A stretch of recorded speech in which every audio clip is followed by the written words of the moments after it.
សួស្តីប្រិមិត្តអ្នកទស្សនានិងអ្នកស្ដាប់ទាំងអស់គ្នានាងខ្ញុំម៉ារីសូមស្វាគមន៍មកកាន់ Channel ម៉ារី CLTV ថ្ងៃនេះនាងខ្ញុំម៉ារីមានព័ត៌មានមួយដ៏សោកសៅនិងកំពុងទាក់ទាញការចាប់អារម្មណ៍យ៉ាងខ្លាំងពីមហាជនជាពិសេសអ្នកប្រើប្រាស់បណ្ដាញសង្គមជាច្រើនដែលកំពុងតាមដានសំណុំរឿងនេះយ៉ាងដិតដល់យុវជនវ័យត្រឹមតែ19ឆ្នាំម្នាក់ដែលជាមន្ត្រីជាប់កិច្ចសន្យានិងកំពុងត្រៀមភ្ជាប់ពាក្យជាមួយនារីដែលខ្លួនស្រឡាញ់បែរជាបញ្ចប់ជីវិតដោយការលោតទឹកបន្ទាប់ពីត្រូវបានខត់ខ្លួនក្នុងករណីសង្ស័យលួចទ្រព្យសម្បត្តិខណៈពេលនេះម្ដាយរបស់សពបានចេញមុខទាមទារយុត្តិធម៌និងដាក់ពាក្យប្តឹងអធិការរងនគរបាលម្នាក់ដែលអ្នកស្រីអះអាងថាជាដើមហេតុនាំឲ្យកូនប្រុសសម្រេចចិត្តលោតទឹកស្លាប់តើមានរឿងអ្វីកើតឡើងពិតប្រាកដសូមប្រិមិត្តតាមដានស្ដាប់ព័ត៌មានលម្អិតទាំងអស់គ្នាយោងតាមព័ត៌មានដែលត្រូវបានផ្សព្វផ្សាយកាលពីថ្ងៃទី19ខែមិថុនាឆ្នាំ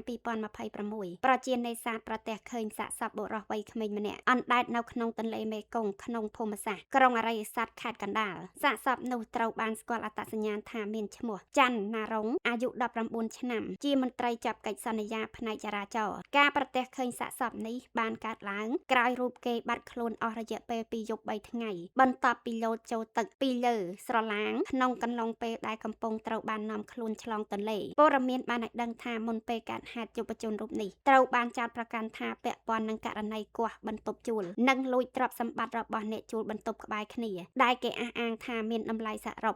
$3000អាមេរិកការចាប់ខ្លួននេះត្រូវបានធ្វើឡើងដោយលោកសំរីណាដែលមានតួនាទីជាអធិការនគរបាលខណ្ឌជ្រោយចង្វានិងត្រូវបានគេរាយការណ៍ថាជាម្ចាស់បន្ទប់ជួលដែលរងគ្រោះធ្លាប់ស្នាក់នៅយោងតាមប្រភពព័ត៌មានជនរងគ្រោះត្រូវបានចាប់ឃាត់ខ្លួននៅក្រុងល្វាអែមខេត្តកណ្ដាលហើយបន្ទាប់មកត្រូវបានដឹកតាមរថយន្តឆ្ពោះទៅកាន់កំពង់ចម្លងស្វាយជ្រុំនិងឆ្លងទន្លេកាត់ត្រើយម្ខាងប៉ុន្តែអ្វីដែលគ្មាននរណានឹកស្មានដល់នោះគឺនៅពេលស្រឡាងធ្វើដំណើរដល់ពាក់កណ្ដាលទន្លេស្រាប់តែយុវជននេះបានលោតចេញពីរថយន្តធ្លាក់ក្នុងទឹកនិងលិចបាត់តែម្ដងក្រោយកើតហេតុក្រុមគ្រួសារនិងសមត្ថកិច្ចបានសហការរុករកយ៉ាងសកម្មអស់រយៈពេលជាច្រើនថ្ងៃទៅប្រទះឃើញសាកសពអណ្ដែតទឹកប៉ុន្តែរឿងដែលកំពុងធ្វើឲ្យសង្គមចាប់អារម្មណ៍ខ្លាំងជាងគេនៅពេលនេះគឺការលើកឡើងរបស់អ្នកស្រីយិនម៉ាលីសដែលជាម្ដាយរបស់សពអ្នកស្រីបានដាក់ពាក្យប្តឹងជាផ្លូវការទៅកាន់អធិការដ្ឋាននគរបាលក្រុងអរិយស័ព្ទដោយចោទប្រកាន់លោកសំរីណានិងបពុ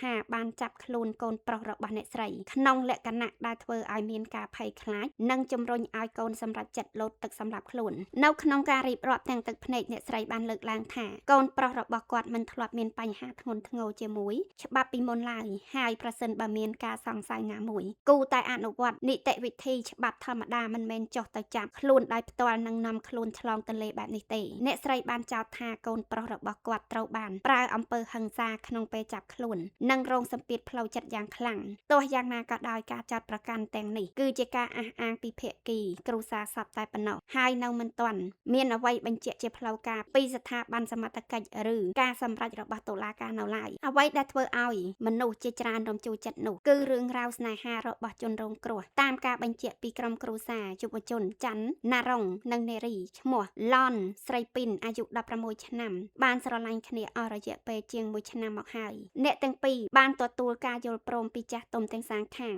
និងកំពុងរៀបចំពិធីភ្ជាប់ពាក្យតាមគម្រោងដើមពិធីភ្ជាប់ពាក្យនឹងត្រូវធ្វើឡើងនៅថ្ងៃទី21ខែមិថុនាប៉ុន្តែគម្រោងដ៏ស្រស់ស្អាតមួយនេះត្រូវបានបញ្ចប់ភ្លាមដោយសារតែសោកនាដកម្មដែលគ្មានអ្នកណាចង់ឃើញបច្ចុប្បន្ននារីជាអនាគតគូដណ្ដឹងត្រូវបានគេរាយការណ៍ថាកំពុងរស់នៅក្នុងភាពសោកសៅយ៉ាងខ្លាំងនាងតែងតែអង្គុយនៅមុខរូបថតរបស់សង្សារអុជធូបនិងស្រក់ទឹកភ្នែកស្ទើររាល់ថ្ងៃសម្រាប់គ្រួសារទាំងសងខាងនេះមិនមែនគ្រាន់តែជាការបាត់បង់មនុស្សម្នាក់ទេប៉ុន្តែជាការបាត់បង់អនាគតដីស្រមៃនិងផែនការជីវិតច្រើនដែលពួកគេរៀបចំជាមួយគ្នាសំណុំរឿងនេះបានបង្កើតជាសំណួរជាច្រើននៅក្នុងសង្គមសំណួរទី1គឺតើនីតិវិធីនៃការចាប់ខ្លួនត្រូវបានអនុវត្តត្រឹមត្រូវដែរឬទេសំណួរទី2គឺតើមានសកម្មភាពណាមួយដែលអាចបង្កឲ្យជនរងគ្រោះមានភាពភ័យខ្លាចខ្លាំងរហូតឈានដល់ការសម្រេចចិត្តបញ្ចប់ជីវិតដែរឬទេហើយសំណួរសំខាន់បំផុតគឺតើការស្លាប់របស់យុវជនរូបនេះជា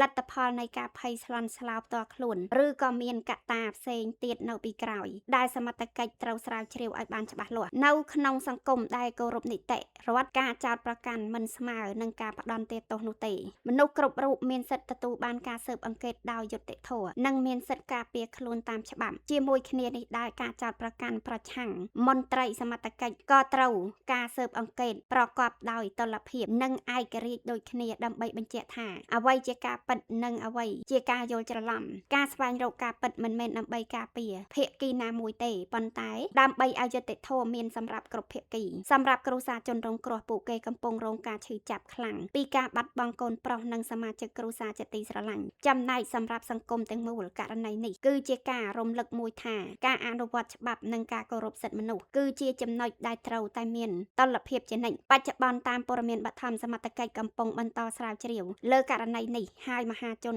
ជាច្រើនកំពុងរងចាំលទ្ធផលពីស្ថាប័នផ្លូវការពីស្ថាប័នសមត្ថកិច្ចជាចុងក្រោយនាងខ្ញុំម៉ារីសូមចូលរួមសម្ដែងការសោកស្ដាយយ៉ាងជ្រាលជ្រៅចំពោះក្រុមគ្រួសារនៃសពនិងសូមឲ្យដំណើរការស៊ើបអង្កេតអាចបង្ហាញការពិតបានឆាប់រហ័សដើម្បីផ្ដល់ចម្លើយជូនសាធារណជននិងយុត្តិធម៌ជូនគ្រប់ភាគីពាក់ព័ន្ធបើប្រិមិត្តយល់ឃើញយ៉ាងណាចំពោះសំណុំរឿងនេះសូមបញ្ចេញមតិដោយការគោរពនិងផ្អែកលើព័ត៌មានដែលមានការបញ្ជាក់ច្បាស់លាស់នាងខ្ញុំម៉ារីសូមអរគុណប្រិមិត្តទាំងអស់គ្នាដែលតាមដានស្ដាប់រហូតដល់ចប់សូមកុំភ្លេចចុច Like Share Comment និង Subscribe Channel Marie CLTV ដើម្បីទទួលបានព័ត៌មានថ្មីៗបន្ថែមទៀតសូមជម្រាបលានិងជួបគ្នានៅវីដេអូក្រោយទៀត